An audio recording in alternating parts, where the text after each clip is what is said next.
ងយកខ្ញុំឡើងទៅរួញពីភ្លើងដែលឆេញអកលសែនក្តៅ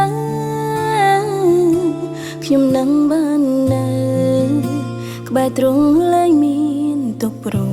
យ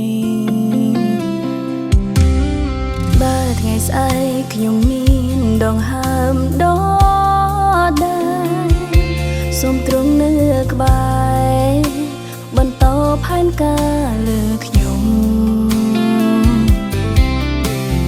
ទូងត្រូវជួមឧបសគ្គរៀងរ៉ាវក្រៀមក្រំខ្ញុំសូមធ្វើឲ្យទ្រង់តាមព្រះហឫទ័យ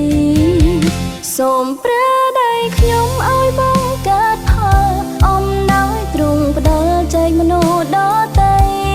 ក្រុមអ្វីអ្វីដែលដៃខ្ញុំអាចធ្វើបានសូមទ្រង់បើកផ្លូវប្រហែលក្រុមមនុស្សឲ្យគេបានរួមផ្លូវដ៏សុខសាន្តសូមអធិដ្ឋានក្នុងព្រះនាមព្រះយេស៊ូវ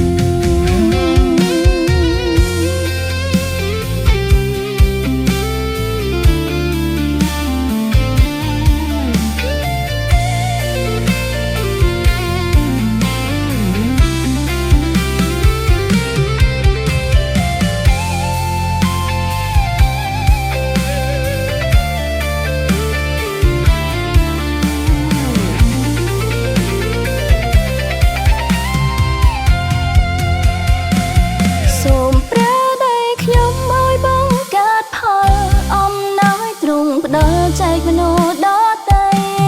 ក្រុមអ្វីអ្វីដែលដៃខ្ញុំអាចធ្វើបានសូមទ្រង់បើកផ្លូវប្រហែលក្រុមមនុស្សឲ្យគេបានរួមផ្លូវដ៏សុខសាន្តសូមអធិដ្ឋា